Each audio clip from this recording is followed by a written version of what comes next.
Hi friends, हीरा learning के इस video में आप सभी का स्वागत है। आज हम लोग बात करेंगे एलसीएम। किस चीज़ की बात करेंगे? एलसीएम। चलिए, एलसीएम का जो फुल फॉर्म होता है वो होता है least common multiple. LEAST least common, COMMON least common multiple, MULTIPLE। थोड़ा लिखावट गड़बड़ है बट मैं इसलिए बोल दे रहा हूँ ताकि आप आसानी से सुन करके समझ सकें कि क्या लिखा जा रहा है। चलिए, हो गया। तो एलसीएम का फुल फॉर्म होता है लीस्ट कॉमन मल्टीपल। ये तो इंग्लिश नेम है, इसको हिंदी में क्या कहते हैं ये भी जानना जरूरी है। चलो भाई, लिख लेते हैं इसको भी एक लाइन। इसको हिंदी में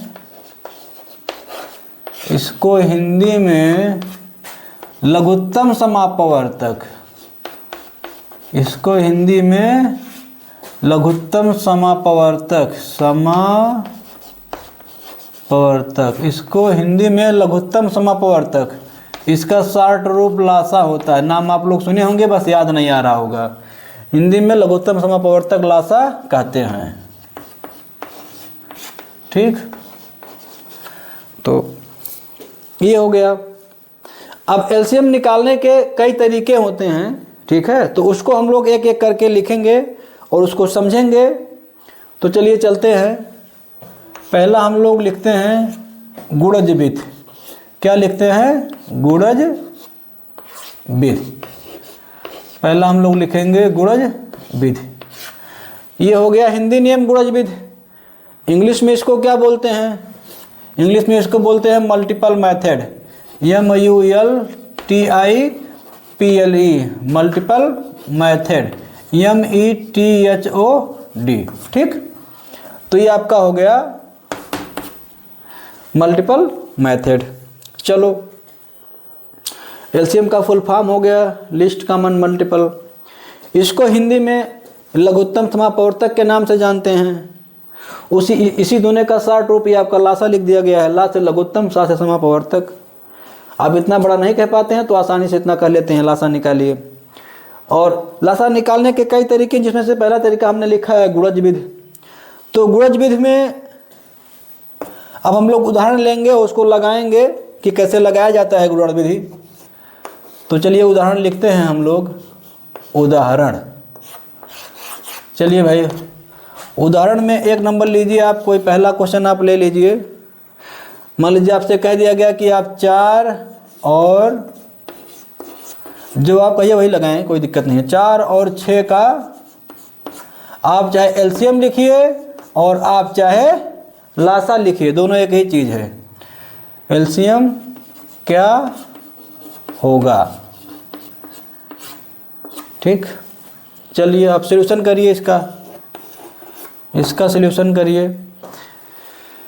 देखिए, जब हम लोग गुणज विधि में चलते हैं यानी मल्टीपल मेथड में चलते हैं तो जिन जिन संख्याओं का लासा निकालना होता है पहले उनका हम लोग गुणज लिखते हैं, क्योंकि जो आंसर आता है वो दोनों संख्याओं में एक ऐसी छोटी से छोटी संख्या होती है जो दोनों संख्याओं से विभाजित, दोनों संख्याओं से कट जाती है। वही लासा हो जाता है, वही एलसीएम हो जाता है, वही लिस्ट कॉमन मल्टीपल हो जाता है, वही लघुत्तम समापवर्तक हो जाता है। इतने नाम हैं उसके, तो करते हैं फिर आगे समझते हैं। तो आप जब लिखेंगे 4 का गुणज, 4 का गुणज, ठीक। एक चीज़ आप जानिए, किसी भी संख्या के जो गुणज होते हैं वो अनलिमिट होते हैं, अनगिनत होते हैं, उनकी कोई गिनती नहीं होती कितने हो जाएंगे।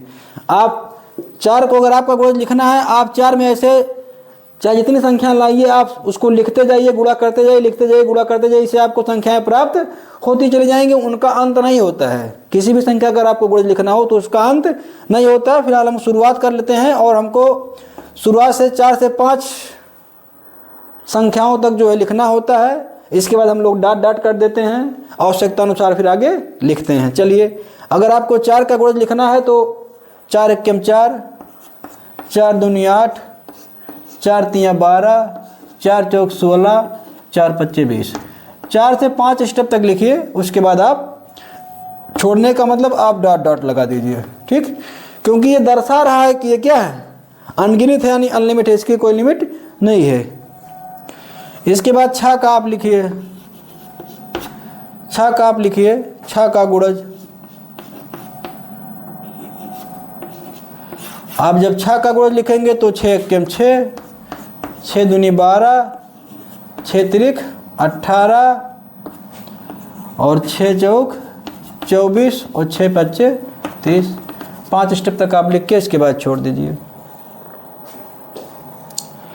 गुणज निकालने का, पता करने का, चेक करने का सबसे आसान तरीका ये है कि जो पहला संख्या दिया है उससे आप दूसरे वाले को चेक कर लीजिए, या फिर जो दूसरी संख्या दी है उससे आप पहले वाले को चेक कर लीजिए। क्या चेक करना है? चेक आपको ये करना है कि सबसे पहले कौन सी संख्या कट रही है, सबसे पहले कौन सी संख्या कट रही है। मतलब अगर आप पहली संख्या से चेक करेंगे तो इसमें चेक करेंगे, अब इसमें आप ये चेक करेंगे कि ऐसी कौन सी संख्या है जो 4 से कट रही है। तो आप देखेंगे कि 6 है, 4 से कटेगा नहीं, 12 है, 4 से कटेगा, ठीक, 24 भी 4 से कटेगा, 4 छक 24। लेकिन हमने आपको कहा कि सबसे पहले जो संख्या कटती है, जो शुरुआत में कट जाती है, जो सबसे पहले कट जाती है, वो होता है आपका एलसीएम। बाद में जो कटता है वो नहीं होता है, जो शुरुआत में कटता है वही होता है, ठीक है। तो चलिए, अगर आपको 4 से चेक करना है तो आप इसमें चेक करेंगे, तो अगर आप 4 से चेक करेंगे तो इसमें चेक करेंगे तो पहला 6 है तो कटेगा नहीं, ये 12 है तो कट जाएगा भाई, ये कट जाएगा। इसका मतलब कन्फर्म हो गया एलसीएम क्या है, एलसीएम 12। उत्तर आपको ही मिल गया, कुछ आपको करना नहीं है, उत्तर आपको मिल गया। अगर आपको इसमें चेक करना है, अगर आपको इसमें चेक करना है तो भाई 6 से चेक करिए। जब 6 से चेक करेंगे तो ये तो कटेगा नहीं, ये तो कटेगा नहीं, लेकिन ये कट जाएगा। क्या कट जाएगा? 12। ऐसा भी नहीं है कि दोनों को आप बारी बारी चेक करोगे तो उत्तर डिफरेंट आएगा ना, वही सेम आएगा, वही सेम आएगा। अगर डिफरेंट आ रहा है इसका मतलब आप सही से चेक नहीं किए हैं, आप सही से चेक नहीं किए हैं, क्योंकि एक ही संख्या ऐसी होगी जो दोनों से कटेगी। और अगर आपने सही से चेक किया, चाहे इस पहले वाले से लेकर के दूसरे वाले में चेक किया, जो सबसे पहले कटेगा अगर आप उसको लेंगे तो 100% सही जाएगा, उसमें कोई संदेह नहीं है। तो इस तरह से क्या हो जाएगा, अतः क्या हो जाएगा भाई, 4 और 6 का लासा क्या हो जाएगा, 4 और 6 का जो लासा होगा, मतलब जो एलसीएम होगा, वो कितना हो जाएगा, 12 हो जाएगा। कितना हो जाएगा? 12 हो जाएगा, ठीक है। ये आपका आंसर हो जाएगा। कहाँ किसको दिक्कत हो रही भाई? कुछ नहीं है इसमें। चलो आओ, 1-2 और करा देते हैं, अभी आपके एकदम दिलो दिमाग में बैठ जाएगा अच्छे तरीके से, फिर आपको कोई दिक्कत ही नहीं होगी।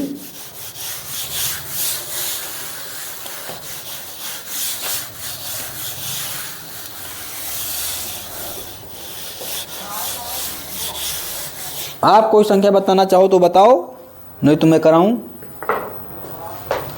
चलो 3 और 5 का ले लेते हैं, 3 और 5 का ले लेते हैं। चलिए भाई, 3 और 5 का लिए तो आप सॉल्यूशन लिखिए। अब आप 3 का गुणज लिखिए, 3 का गुणज आप जब लिखेंगे तो 3 एकम 3, 3 दूनी 6, 3 त्रिका 9, 3 चौक 12, 3 पचे 15 और 3 छक 18। 4 से 5 बार लिखिए, उतना बहुत है। अगर कम पड़ेगा तो फिर लिखने में क्या दिक्कत है, आगे आप डॉट डॉट बनाए रहिए, बढ़ा लीजिएगा जब नहीं मिलेगा। जैसे होता क्या है, हम लोग जब चेक करते हैं तो मान लीजिए 4-5 स्टेप तक आप लिखे हैं, उस स्टेप तक जाने के बाद अगर नहीं कोई संख्या कटती है तो फिर आगे तो आपको बढ़ाना है, इसलिए मैं बता रहा हूँ आपको। चलिए 5 का आ जाइए, 5 का गुणज, 5 का गुणज आप लिखिए, 5 एकम 5, 5 दूनी 10, 5 तिया 15, 5 चौक 20, 5 पचे 25, डॉट डॉट आप कर दीजिए। कभी कभी होता है कि ऐसी संख्या मिल जाती है जिसका हम लोग पढ़ के चेक करते हैं तो 4-5 स्टेप तक नहीं कटता है, तो आगे थोड़ा और बढ़ाना पड़ता है। बाकी अक्सर 4 से 5 अंक के अंदर वो संख्या मिल जाती है। तो चलो आप स्वयं चेक करके बताओ। हम आपको बताए हैं कि अगर आपको पहली संख्या से चेक करना है तो आप इसमें चेक करेंगे, अगर आपको दूसरी से चेक करना है तो आप पहले में चेक करेंगे। आप स्वतंत्र हैं, अपने मन से आप करिए, अभी आपको तुरंत आंसर मिल जाएगा, हमको कुछ नहीं करना उसमें। आप तुरंत देखिए, तुरंत आपको आंसर मिल जाएगा। चलिए आइए, पहले से चेक कर दें कि दूसरे से चेक कर दें? चलो पहले से चेक करते हैं। तो पहले से चेक करेंगे तो इसमें आप चेक करिएगा। अब 3 से देखिए इसमें कौन कटेगा, ये तो कटेगा नहीं, 5 10 तो कटेगा नहीं, 15 कट जाएगा। चलिए भाई 15 कट जाएगा। 15 कट जाने का मतलब हो गया कि 15 एलसीएम हो गया, 15 एलसीएम होगा। अब सोच रहे होंगे ऐसा ना हो कि दूसरा का चेक करी तो 15 ना आवे। आई भाई काहे ना आई, दूसरा का चेक करके देख लो। चलो तो अगर 5 से चेक करबो तो पहले में चेक करबो, तो पहला 3 हुए कम बा, 6 हुए कटी नहीं, 9 हुए कटी नहीं, 12 हुए कटी नहीं 5 से, और 15 हुए 5 से कट जाए। आएंगे कि नहीं आएंगे? हम आपको बता दिए हैं कि अगर आप एक संख्या का सही से चेक कर लिए तो जो पहले बार में कटा वो एलसीएम हो जाएगा, दोबारा चेक करने की ज़रूरत नहीं है। अगर आपकी इच्छा रहती है कि हाँ सही है कि गलत है तो आप दूसरे से चेक करके मिलान करा लीजिए कि वास्तव में दोनों मिल रहे हैं कि नहीं मिल रहे हैं तो सही है। ठीक, चलो एक लाइन लिख लो भाई। अतः 3 और 5 का लासा लिख दें कि एलसीएम लिख दें? एक ही चीज़ है भाई, चाहे जो लिखिए आप, लासा लिखिए एलसीएम लिखिए, क्या हो जाएगा? कितना आया है? 15 आया, ये आपका 15 क्या हो जाएगा? आंसर हो जाएगा। ठीक, तो ऐसे आप करिए, आराम से करिए और समझिए। उम्मीद है कि कोई दिक्कत नहीं होनी चाहिए भाई, इतना आसान है कि आप स्वेच्छा से कर सकते हैं। जिन संख्याओं का आपको एलसीएम निकालना हो, मल्टीपल मेथड अगर आप लगा रहे हैं तो उन संख्याओं का आप मल्टीपल लिख लीजिए और उसमें से किसी एक संख्या को लेकर के आप चेक कर लीजिए। अगर आप पहली संख्या लेकर के चेक करते हैं तो दूसरे में चेक कर लीजिए, और दूसरी को लेकर चेक करते हैं तो पहले में चेक कर लीजिए। जो संख्या पहली बार में कटती है वही क्या हो जाएगा? आंसर हो जाएगा। फिर कोई दिक्कत नहीं होनी चाहिए। चलो एक और कर देते हैं लास्ट भाई। 10 और 12 का लासा, लासा कहो या एलसीएम कहो भाई एक ही होता है। 10 और 12 का लासा क्या होगा? आप चाहे लासा कहें आप चाहे एलसीएम करें, बात एक ही होता है। चलो सॉल्यूशन पे आओ। आप दोनों का मल्टीपल लिखिए। आप 10 का गुणज आप लिखिए। 10 का जब गुणज आप लिखेंगे तो 10 एकम 10, 10 दूनी 20, 10 तिया 30, 10 चौक 40, 10 पचे 50, 10 छक 60, 10 सत्ते 70, ऐसे ऐसा कहीं का छोड़ दो। इस बार उससे हम ज़्यादा लिख दिए हैं। ठीक है, चलो आओ 12 का लिखिए आप, 12 का लिखिए आप। 12 का गुणज, 12 का गुणज। तो जब आप 12 का गुणज लिखेंगे तो 12 एकम 12, 12 दूनी 24, 12 तिया 36, 12 चौक 48, 12 पच्चे 60, 12 छक 72, ऐसे आप डॉट डॉट कर दीजिए। ठीक, चलिए अब आप देखिए, हम आपको बताए हैं कि जिन संख्याओं का आपको मल्टीपल निकालना हो, सॉरी लासा निकालना हो, उन संख्याओं का पहले आप मल्टीपल निकाल लीजिए। उसमें से अगर आपको पहली संख्या से चेक करना है तो आप दूसरे वाले में चेक कर लीजिए, और अगर आपको दूसरी संख्या से चेक करना है तो आप पहले वाले में चेक कर लीजिए। जो पहली बार में कटेगा वही उसका क्या हो जाएगा? दोनों का एलसीएम हो जाएगा। चलो पहली संख्या चेक कर दें, दूसरे चेक कर दें। चलो पहले से चेक कर देते हैं। तो पहले से चेक करोगे तो ई तो कटी नहीं, 12 कटी नहीं, 10 से 24 नहीं कटी, 36 नहीं कटी, 48 नहीं कटी, 60 कट जाएगी। 60 कट यानी 60 जो है कट जाएगा। किससे कट जाएगा भाई? 10 से। इसका मतलब आंसर कितना आ गया? 60 आ गया। आंसर 60 आ गया। कुछ नहीं करना, आप दूसरे से आप खुद चेक कर लीजिएगा। अतः दूसरे से आप चेक कर लीजिएगा, आंसर 60 ही आएगा। अतः 10 और 12 का लासा लिखे हैं। चलो लासा लिख दी भाई। लासा कितना होगा, 60 होगा, ठीक, हाँ 60 होगा। तो इस तरह से ओरली मैं एक बार आपको रिवाइज करा देता हूँ ताकि आपको किसी प्रकार की कोई समस्या ना रह जाए। जैसे एलसीएम क्या होता है, एलसीएम का फुल फॉर्म होता है लिस्ट कॉमन मल्टीपल, ये इसका इंग्लिश नाम है और इसको हिंदी में हम लोग लघुत्तम समापवर्तक के नाम से जानते हैं और जिसका शॉर्ट रूप होता है लासा, ठीक।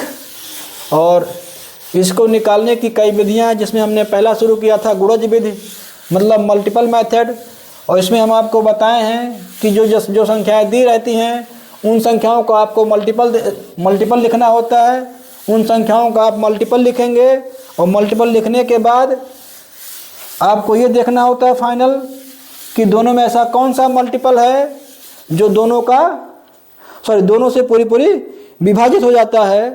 तो चेक करने के लिए हमने आपको बताया कि अगर आपको पहली संख्या चेक करना हो तो दूसरे का मल्टीपल देख लीजिए, जो पहली बार में कटेगा वो दोनों का एलसीएम हो जाएगा। अगर आपको दूसरी संख्या चेक करना है तो पहले वाले में चेक कर लीजिए, जो कटेगा पहली बार में वो एलसीएम हो जाएगा, ठीक। तो इस वीडियो में आज के लिए इतना ही, बस मिलते हैं अगली वीडियो में अगले वीडियो के माध्यम से, ठीक। चलिए, धन्यवाद।